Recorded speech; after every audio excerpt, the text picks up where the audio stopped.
dia akan merosakkan pahala amalan kita. Maka untuk nak menghindarkan daripada tiga sifat ini menguasai diri kita apabila kita boleh buat baik, maka antara caranya ialah kita memahami sungguh-sungguh bahawa apapun kebaikan yang kita dapat buat semuanya adalah daripada taufik, kekuatan yang Allah bagi. Jadi bila kita faham macam ni, tak ada sebab untuk kita nak riak, nak suruh orang, nak kaya ke orang, nak rasa kagum dengan diri sendiri, nak suruh orang cakap kebaikan kita. Jadi tak ada sebab macam itu. Sebab apa artinya?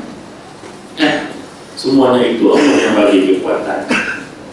Jadi kenapa mesti nak suruh orang bunuh? Kalau Allah tak bagi kekuatan, kita tak boleh buat baik. Kenapa nak suruh nak merasa kita ni hebat dalam beramal? Kamu siapa? Sedangkan yang kamu boleh beramal itu kerana Allah yang bagi kekuatan. Kenapa seorang orang nak cakap tentang baik kita? Kenapa nak suruh orang cakap tentang kebaikan kita? Sedangkan kamu tak ada apa-apa. Kebaikan yang kamu buat itu, kamu tak akan boleh buat kalau Allah Ta'ala tidak menganugerahkan taufik pada kita. Maka bila ini kita faham, insya-Allah amalan kita itu akan terpelihara daripada tiga sifat yang amat busuk ini. Namun begitu, kadang-kadang kita dapat mengatasi benda ni. Fahamlah, kita mari ikhlas, tak niat pun nak riak, tak niat pun nak sum'ah, tak ada hajat pun untuk nak apa bagi, nak rasa kagum dengan wujud. Tapi kadang-kadang selepas daripada kita buat amal baik, kita buat pula amal yang menghapuskan amalan kita. Seumpamanya kita memaki hak orang, seumpama kita memfitnah orang, seumpama kita mengata-ngata kepada orang lain, yang mana Nabi sebut dalam hadis baginda sallallahu alaihi wasallam bahawa amalan-amalan ini akan dibicarakan oleh Allah, lalu semua pahala baik tadi semua diambil oleh orang yang kita maki, orang yang kita kata, orang yang kita fitnah. Tak cukup dengan itu pula, setelah habis dah dibicarakan amalan baik kita masih tak mampu nak tutup kejahatan kita, fitnah yang kita buat, lalu kita pula mengambil segala amal jahat kita.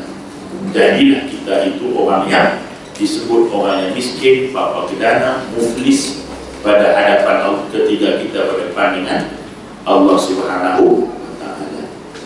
Baik, itu sebagai mukadimah. Nah, itu peringatan dia. Peringatan ini maknanya apa? Peringatan ini maknanya benda itu kita tahu dah. Nah, cuma dibagi ingat. Jadi sebab sifat manusia ni dia pelupa. Tak kira lah Melayu, Cina, apa kan, semua lupa. Selain nama manusia, lupa, ya. Jadi tajuk yang saya nak pilih, jadilah mari sekali-sekali tak nak baca kitab sangat. Nah, kita betul. Jadi kena cari tajuk-tajuk yang boleh selesai. Dia tak boleh nak drama bersiri kalau waktu dia pendek. Dia kena habis dulu. Kalau bagi peluang 6 bulan tu boleh buat cerita bersiri, macam cerita Korea yang apa tengok tu. Nah, jadi ni sebab dia habis-habis, dia kena pilih tajuk yang habis. Jadi fikir-fikir tajuk apa, tak apalah. Mungkin ada yang dah dengar, mungkin ada yang belum dengar. Tapi yang belum dengar mungkin akan jadi benda baru. Yang dah dengar mungkin dia jadi satu peringatan baru, ya. Walaupun kebanyakan yang telah dengar itu dia tak ingat apa yang dia pernah dengar. Tuan-tuan sekalian, tajuk yang saya nak bagi hari ini ialah kenapa Nabi SAW menamakan bahawa majlis-majlis zikirullah, majlis-majlis ilmu ini, majlis ilmu ini dikategorikan sebagai majlis zikrullah juga, mengingati Allah juga kan, disebut dia sebagai taman-taman syurga. Selalulah kita dengar kan, kalau kita jadi kadang-kadang bagi kawan kita, jomlah kita pergi taman syurga. Kita sebutlah majlis ilmu, tak sebutlah majlis zikir, terus kita pergi kepada jomlah kita pergi taman syurga. Sebab sebab apa taman syurga itu? Pernah ada kita bertanya kenapa Nabi kita menamakan majlis ilmu itu sebagai taman syurga? Siapa boleh jawab? Kalau apa boleh jawab, habis dah kelas, apa dah faham? Kalau apa tak jawab, mana saya kena bagi faham. Siapa boleh jawab? Tak boleh nak? Alhamdulillah. Baik. Tuan-tuan dan ibu-ibu bapa yang dirahmati oleh Allah. Pertamanya, Nabi sendiri pernah menggambarkan bahawa kepayahan, kesusahan seseorang untuk menuntut ilmu. Susah dan nak bagi kelas ni susah. Baik pagi, baik petang, baik tengah hari, baik malam, susah. Nak mari ke majlis zikrullah, nak mari ke majlis ilmu, nak datang pergi mengaji dan sebagainya tu susah. Memang susah. Nak kata boleh main ni kalau ada kereta, lama orang ada kereta tak main. Kan? Nak kata nak boleh mari ni kena orang sihat, lama orang sihat tapi tak sampai. Yang sampai-sampai semua tak apa sihat. Sebab ada. Itu sebab duduk-duduk tak bangun, bukan tak duduk-duduk. Baik. Jadi kita berbalik pada mukadimah tadi kerana Allah pilih kita. Pilih kita untuk dianugerahkan dengan taufik tadi, kan? Baik. Jadi Nabi kata kepayahan, kesusahan, kepenatan orang yang mengaji ini, Allah Ta'ala kata, Nabi kata apa? Allah permudahkan baginya tariq ila jannah. Allah permudahkan baginya jalan ke syurga. Jadi kerana itu majlis zikrullah, majlis ilmu itu dinamakan sebagai taman syurga. Sebab Nabi dah kata Allah permudahkan jalan ke syurga. Nak jalan syurga ni susah, sebab hadis Imam Tirmizi kata jalan ke syurga itu dihiasi dengan perkara yang tidak disukai oleh nafsu. Nafsu tak suka. Jalan nak pergi syurga tu nafsu tak suka. Nafsu suka tak semayang? Tak suka. Nafsu suka tak tutup aurat? Tak suka. Maka bila kita boleh lawan nafsu ini, maka Allah Ta'ala akan menganugerahkan kita sesuatu yang hebat. Yang kita tak pernah terfikir di kepala kita, tak pernah terbayang di pemikiran kita, tak pernah tengok di mata kita. Nah, maka sebab itu majlis ilmu itu dinamakan sebagai taman. Kan mudah jalan surga. Jalan surga itu besar, tapi dengan kita datang ni jadi mudah. Okey, kenapa Allah mudahkan jalan ke surga? Yang lebih senang kan? Saya soal, saya jawab, saya soal. Jadi kalau saya tanya, aku jawab lambat. Jadi kita bukan ada masa panjang, kan ada sejamnya waktu kita kan. Kalau aku tanya apa jawab dalam 5 minit, aku tanya lagi dia. Untuk dalam singkat aku tanya, aku jawab lagi. Cepat dia pilih kita dengan ilmuannya. Bermakna lama dan bermakna. Baik. Jadi tuan-tuan sekalian, kenapa Nabi kata Allah permudahkan jalan ke syurga? Allah permudahkan sahlan kita, permudahkan kita ke jalan syurga. Kenapa? Dengan datang majlis zikrullah, dengan datang majlis ilmu ini, Allah permudahkan jalan kita ke syurga. Baik, yang pertama, apa nak tulis pun tak apa, tak tulis pun tak apa. Yang pasti kalau tulis pun, apa akan baca pun.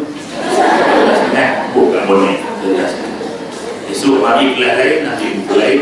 Habis kenal buka bonek, boleh elok. Jadi nak habis tu bonek sama tak saya boleh tengok bonek lain. Itu sebab saya mana-mana pun ya, haji pun tak hormat pun tak selalu saya sebut, saya ni bukan guru, bukan guru, bukan anak guru, bukan guru. Saya ni cuma tukang orang, tukang baca kitab. Sebab bila baca kitab, bila saya buka, hampa buka, saya pun baca, saya tolong baca saja. Nak hampa baca, baca kan. Jadi saya datang cuma nak baca, jadi saya tutup pakai tutup. Bulan depan mai pula buka pula, itulah. Ya, tapi tak pada. Ya,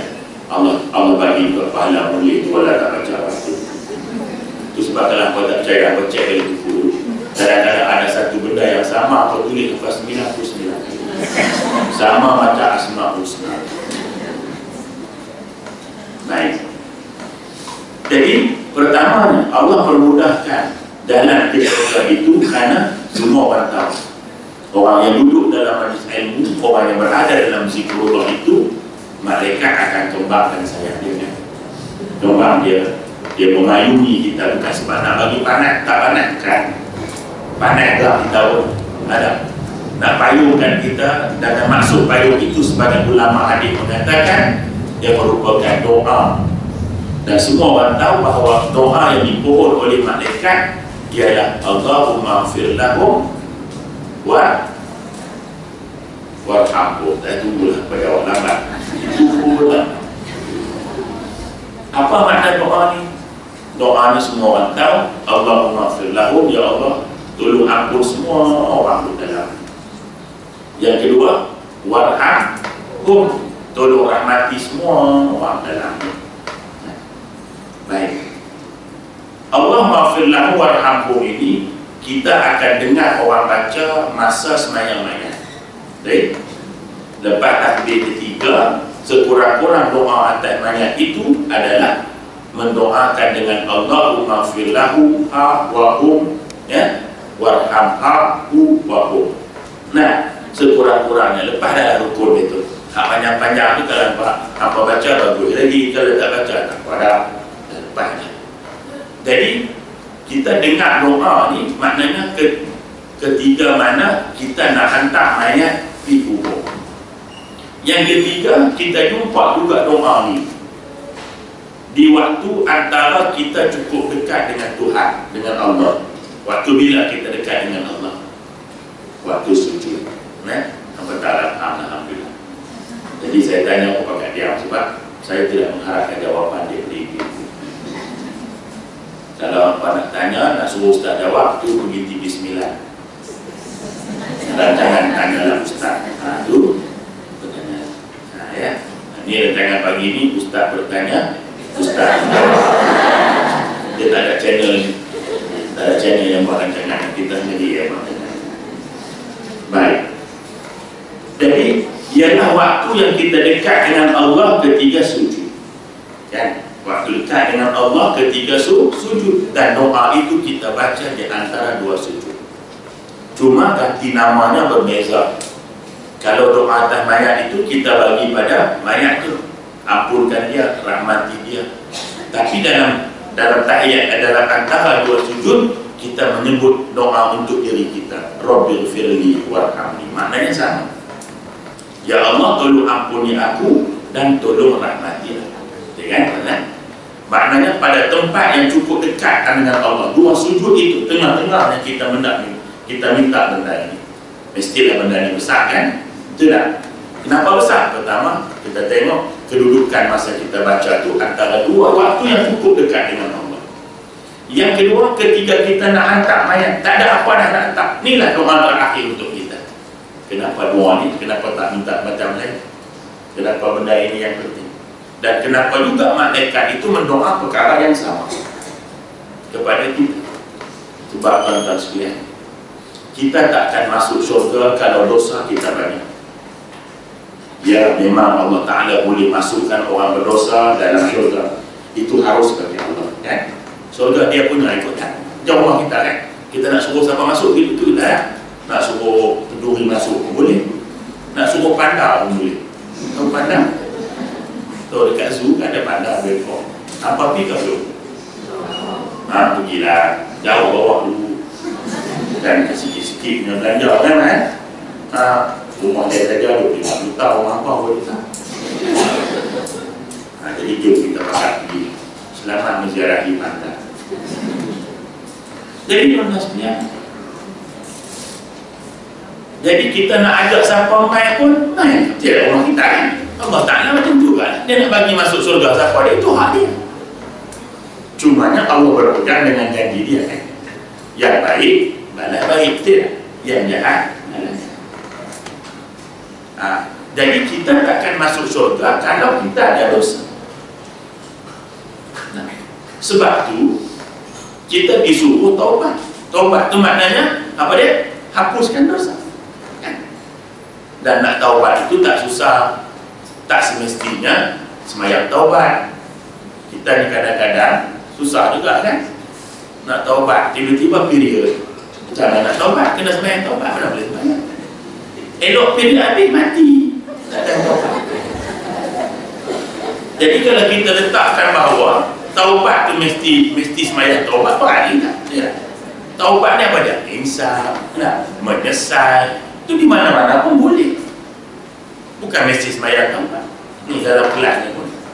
Kalau kita cerita-cerita, manalah tahu kan? Allah bagi petunjuk kita, ya Allah, banyaknya dosa aku, ya Allah.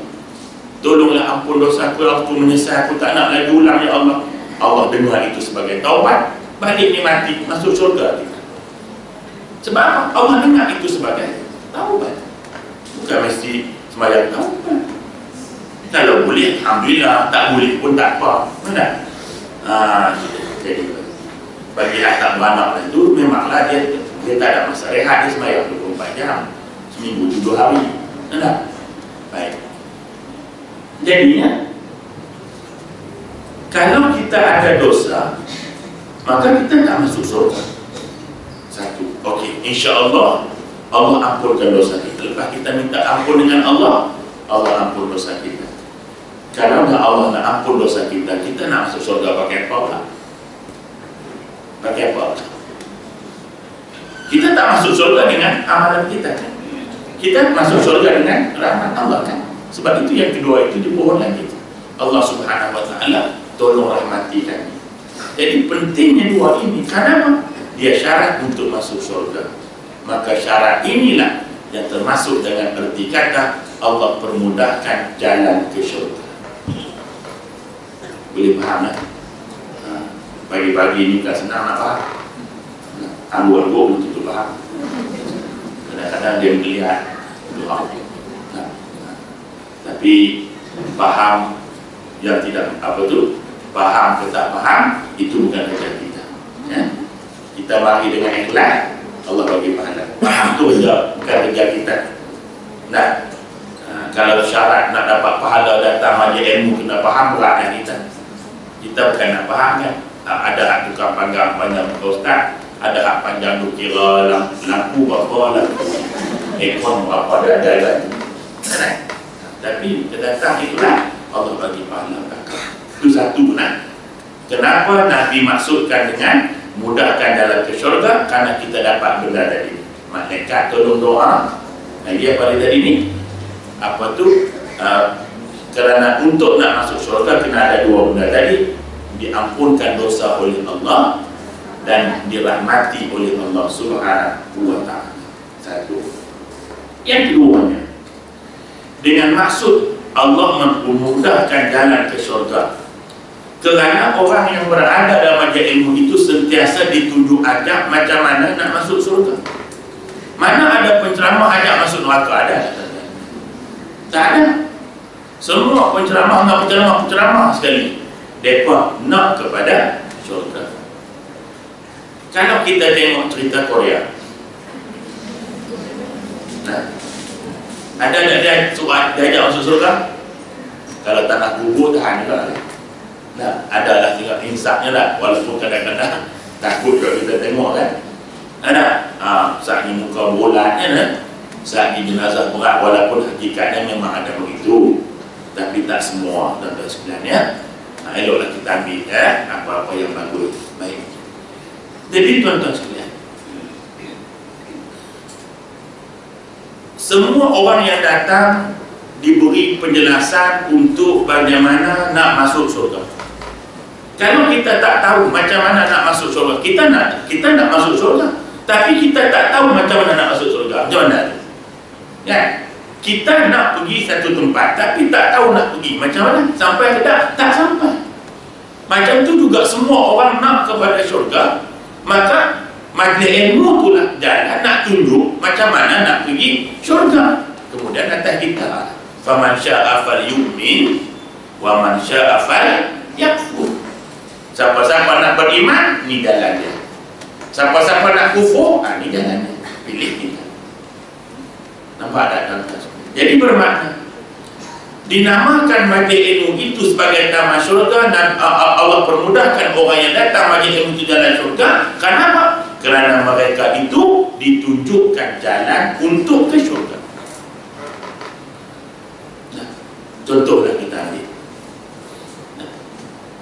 Kita nak ke syurga, masa hidup kita beramai untuk ke syurga. Lepas mati tak boleh beramai dah. Tidak. Rajinlah macam mana semayang pun, mati tak boleh semayang. Tidak. Rajinlah baca Quran macam mana pun, sehari 30 juzuk baca. Nah, mati tak baca Quran. Tidak ada. Tak ada orang baca Quran lepas mati, tak ada. Cuma ada orang dengar orang baca Quran, itu ada. Saya pernah orang panggil, tak boleh tuan Nabi dah. Saya kata ni pukul 2 ada ni, mari apa dia. Ni duduk dengar orang mengaji ni, tapi tak ada orang, tapi duduk dengar seorang mengaji. Saya kata nak saya panggil, saya nak pergi buat apa? Nak tolong berhenti. Tak boleh, budak-budak jadi takut. Bunyi suara tapi tak ada orang mengaji. Pelik tak tuan? Saya kata elok lah ada mengaji. Dah apa malam mengaji? Elok ada mengaji. Nak pergi ada apa-apa. Itu tak tuan-tuan. Tapi tuan-tuan kalau rumah tuan-tuan, ada bunyi orang mengaji tapi tak ada orang mengaji, takut tak? Kenapa takut? Lain kalau ada seorang orang menyanyi tapi tak ada menyanyi, itu harus takut.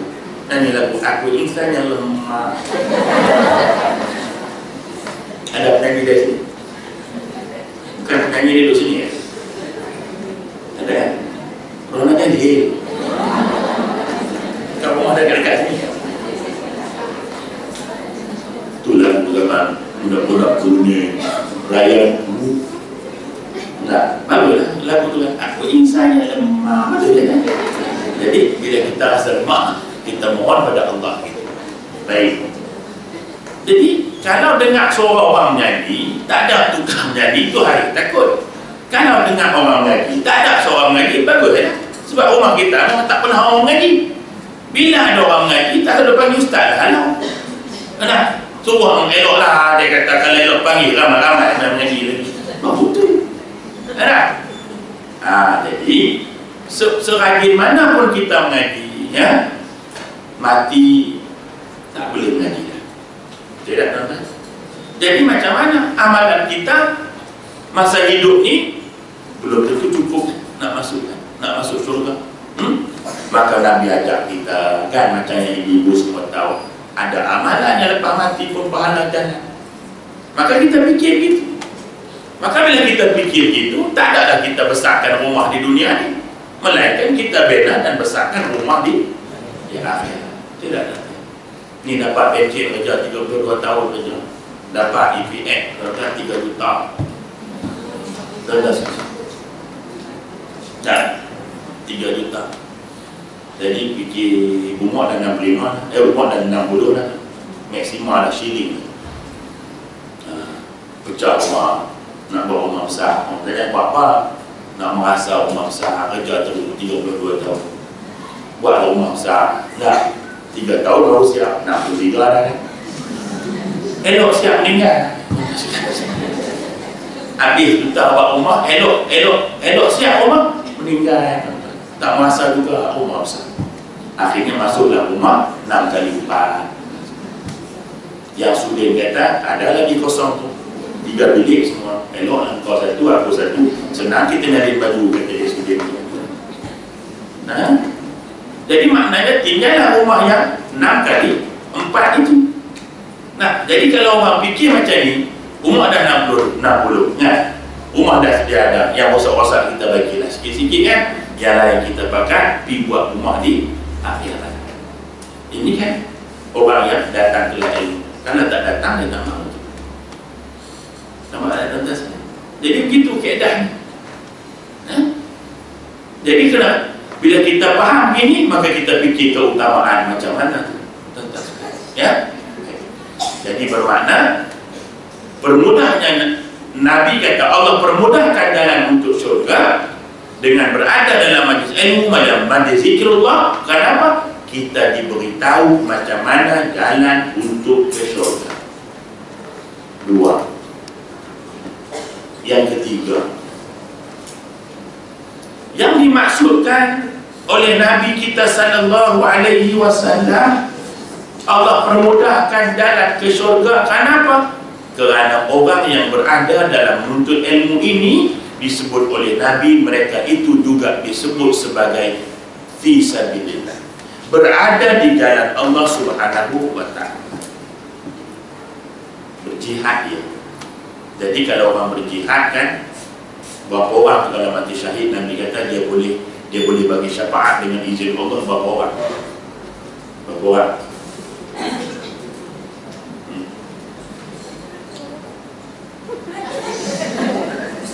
Kaedah yang baru tu, jawab tapi orang tak dengar juga. Macam kita nak cakap Arab kan, kita kan tak tahu tu baris hujung tu kan, as-sukun salamah tu, semua kita sukunkan selamat, kita cakap Arab. Kita kan belajar sorah tu kan, sorah ni belajar untuk apa? Menentukan baris hujung tu, kati, kata, benar. Tapi kita tak tahu ni i'rabnya, kita tak tahu ni jadi apa kan, jadi wakafkan saja. Jadi diwakafkan hujung tu selamat. Jadi macam ibu juga kan, cakap pelan-pelan, ustaz pun tak kata tak jawab, tapi ustaz pun tak tahu apa jawab apa, jadi itu dah selamat kan. Baik.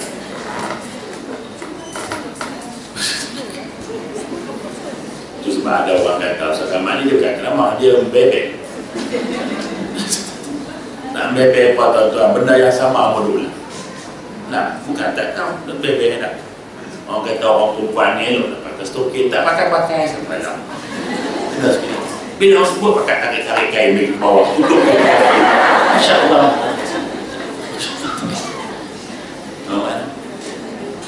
Baik, tak apalah tuan-tuan. Pelan-pelan lah, ada kan? Pelan-pelan. Baik. Jadi, apa yang saya tanya tadi? Kan Nabi sebut orang yang mati syahid kan beri 70 orang, 70 orang diberi orang mati syahid di jalan Allah tu, dia beri syafaat 70 orang ada izin dengan izin Allah. Adapun Nabi SAW itu tidak ada hadnya tu, jawab bagi unlimited, tak ada had. Orang yang mati syahid itu 70 orang. Maka yang pasti kita bila kita duduk dalam majlis ilmu ni, kita boleh tolong orang lain juga untuk masuk surga. Yang pastinya siapa? Yang pastinya 3 golongan. Dan 3 golongan, 3 orang lah. Pertama, mak, bapa, suami atau isteri. Kita, mak bapa kita meninggal, kita pun sedekah saja. Macam Nabi kata, seorang budak tanya macam mana mak aku tak ada anak, macam mana nak tolong dia kan? Wakaf, sedekah atas namanya kan. Jadi kita nak sedekah kita kena niat ni, ada niat mak, di niat bapa. Tapi orang yang duduk dalam majlis ilmu tak ada begitu. Ibu-ibu duduk saja, pahalanya terus Allah hantar kepada kedua mereka. Jadi apa yang niat-niat ini, duduk saja. Kenapa? Mereka ini juga berdoa. Dalam waktu yang sama, pertama, ibu-ibu ini dari anak yang soleh, kan doa sampai kan. Itulah. Jadi terus saja sampai. Seolah umat itu. Kan macam Nabi sebut dalam kitab, dan Imam Qurtubi bawakan hadis bersangkutan dengan ahli kubur, yang mereka ini bersembah sama-sama mereka.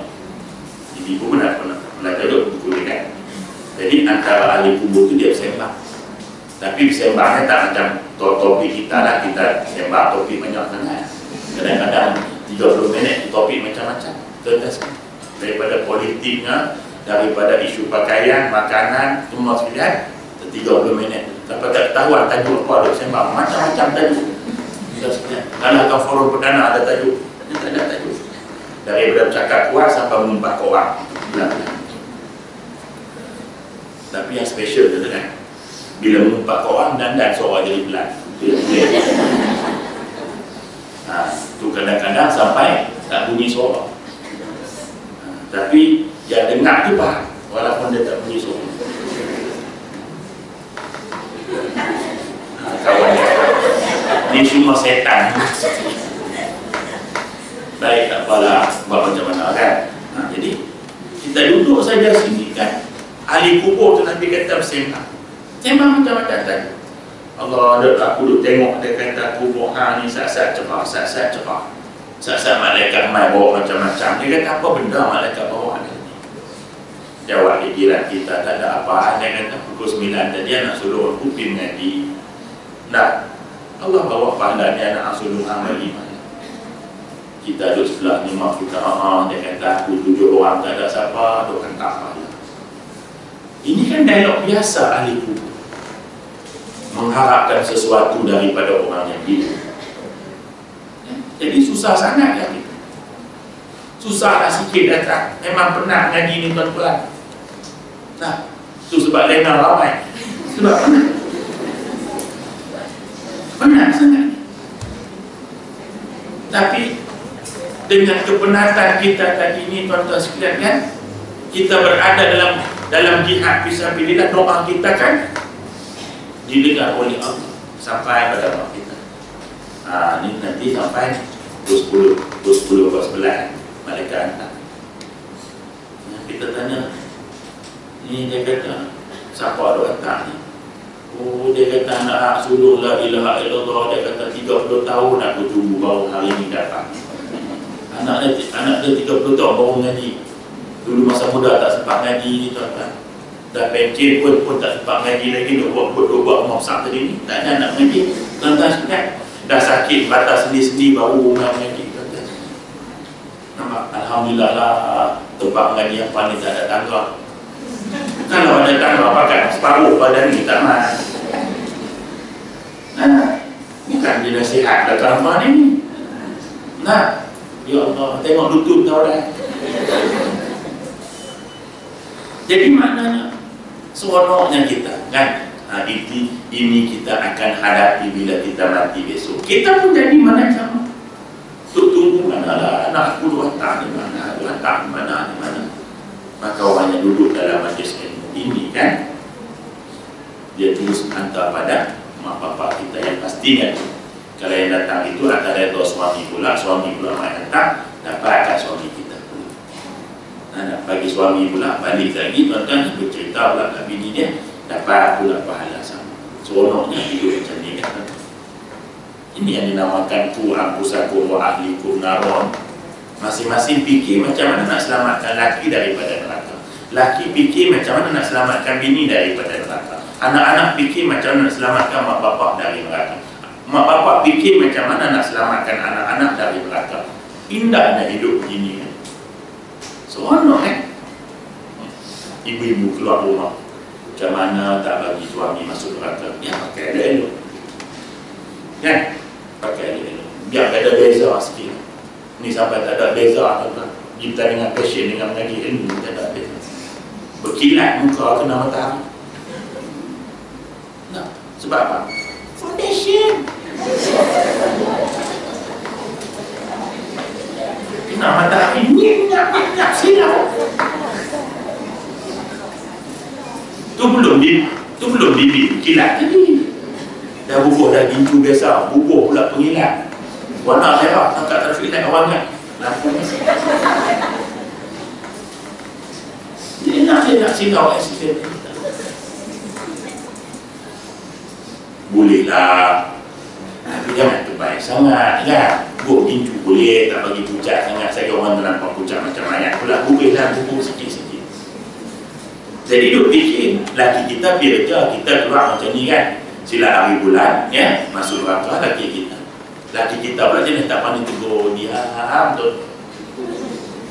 Kan ada jenis laki tak cakap apa kan? Dia boleh gambar saya pakai macam ni. Dia jenis macam tu, panak diam, tak nangis. Mak pun dia kata dia kata laki tak ada budak apa balik. Sejak mula panak sampai lah, tak boleh cakap, dia tak nangis. Jadi sayangi suami kita. Isteri yang paling sayang pada laki dia, bila bini dia fikir macam mana tak bagi laki masuk neraka. Suami pula fikir macam mana tak bagi bini masuk neraka. Jadi bila tengok benda tak tahu badan, pergi tengok dan sebagainya kan. Itu dia. Itu maksudnya tadi. Yang ketiga, yang keempat, Allah permudahkan jalan untuk ke syurga. Kenapa? Majlis ilmu disebut sebagai taman syurga. Bahasa Arab taman syurga ini panggil apa? Raudhah. Jadi dalam dunia ni Raudhatul Jannah ada dua. Satu kat Masjid Nabi, satu lagi dekat semua bumi itu ada. Jadi semua orang tahu Raudhah ni tempat apa kan? Tempat apa Raudhah ni? Makbul doa. Kita kan disuruh berdoa di Raudhah tu kan, bukan suruh semayang kat situ. Kecuali kalau ada lapar lengan dia lah semayang. Ni orang duduk crowded, duduk semayang 12 rakaat, masuk jangan terawih. Ni orang queue sampai keluar, tambah orang perempuan, tempat terhad sangat kan. Nabi suruh doa situ, masuk ke doa barang apa yang patut kita doakan. Tuan-tuan sekalian, bagi peluang ke orang lain. Jangan kira kita doa saja. Kita doa apa yang patut, keluar. Orang tadi masuk, dia kata dengan sebab kita keluar, dia boleh masuk, doa dia juga dapat kat kita. Kita bukan nampak benda yang macam ni. Kita nampak aku buat, aku boleh. Orang lain buat, aku tak boleh. Dia nampak macam tu. Itu sebab umrah dia 33 kali setahun ni. Apa salah saat daripada 33 kali itu, satu kali itu bagi ke orang lain, tak pernah pergi. Pahala macam juga. Tapi kita tak boleh tu. Kita ada satu persepsi. Dahlah minum Pepsi. Ada satu persepsi bahawa kalau aku buat, aku boleh. Aku tak buat, aku tak boleh. Dia tak nampak macam mana. Itu sebab berakak tu dekat Raudhah tu, berakak pun. Tuan-tuan sekalian, sama ayah dan orang lelaki buat sama ayah.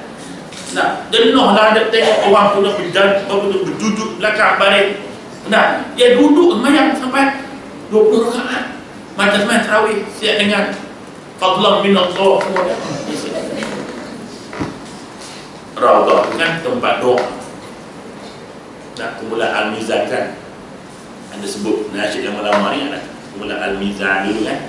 Dia cerita tentang kehidupan haji kan. Panggilan haji kan tak tahu bunyi lagu tu kan. Dia cerita minanya Raudhah kan disebut kan tempat berkenan doa. Jadi bila kita duduk di Raudhah, sama tak? Ya sama. Tempat majlis zikir ini juga disebut sebagai tempat yang makbul doa. Tapi mesti angkat tangan ke doa tengah majlis ilmu. Dah dalam hati sudah ni pakai ya Rabb orang tu mengajar depan. Siapa nak dengar ceramah aku? Jadi maknanya di dalam ini kan apa-apa yang lintasan hati aku. Bila orang cerita tentang anak durhaka, kita pun ya Allah jangan jadi anak aku anak durhaka yang dalam hati.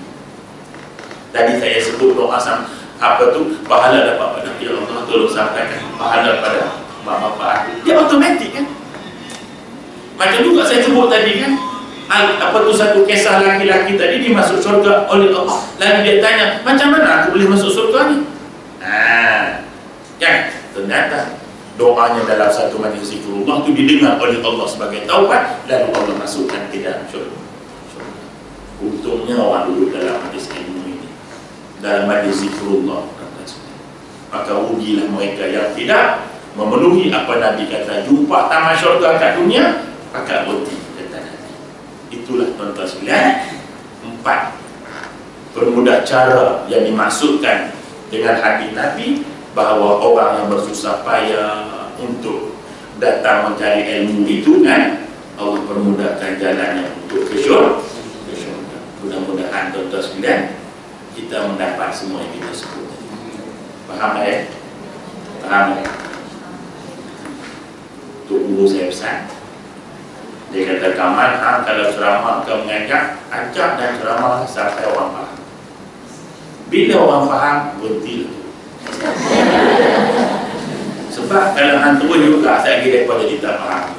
Jadi hang juga yang susah. Jadi sebelum aku susah, jadi ibu-ibu dah mengaku faham tadi kan. Jadi saya kira jadi apa dia tak faham tadi. Cukuplah fokus saya tadi. Kenapa apa dimaksudkan sebagai taman syurga?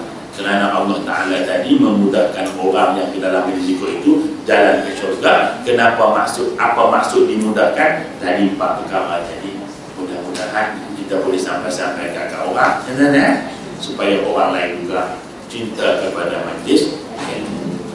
Tambah-tambah dalam zaman fitnah, agama orang taksi kepala otak sendiri, macam-macam tu ada. Maka kita akan dapat penjelasan dalam majlis yang serupa ini. Jadi dekat itu dulu lah pun. Aku ada 1-2 soalan kalau nak tanya sila. Silakan.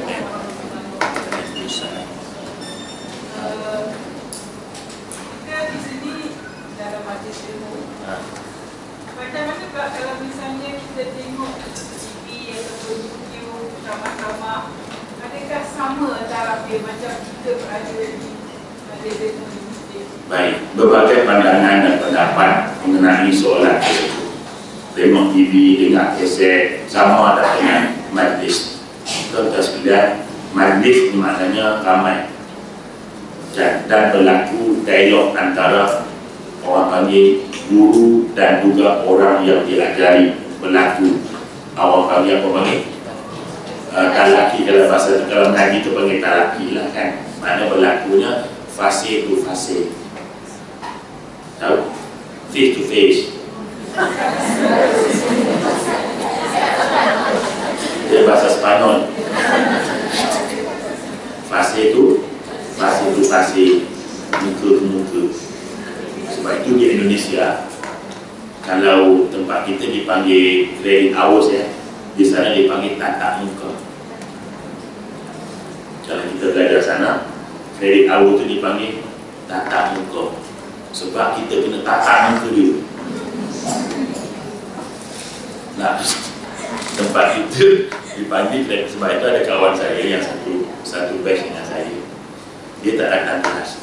Dua sesi dah, 6 jam dia tak datang. Jadi pensyarah kata suruh dia datang jumpa saya. Dan tanya aku nak dia nak bagi apa kan? Tak nak tengok menteri. Sudah balik dia. Maknanya tatap. Walaupun dengar TV, dengar CD, dengar apa benda lah tuan-tuan sekalian, juga disebut sebagai majlis ilmu ataupun pembelajaran, tetapi tak sama dengan kita datang dan berada dalam majlis yang seimbang. Mesti ada kelebihan, duduk di rumah sambil makan koci. Dan tengok nama nasi edan kukau cerita Korea, habis edan kukau balik kan tak sama. Kan ada edan kan, kita berhenti nanti kita sambung edan, kita pun nak tengok tengok channel lain dan mula ke belum Korea. Sini korang tak dukung muka aku sampai habis.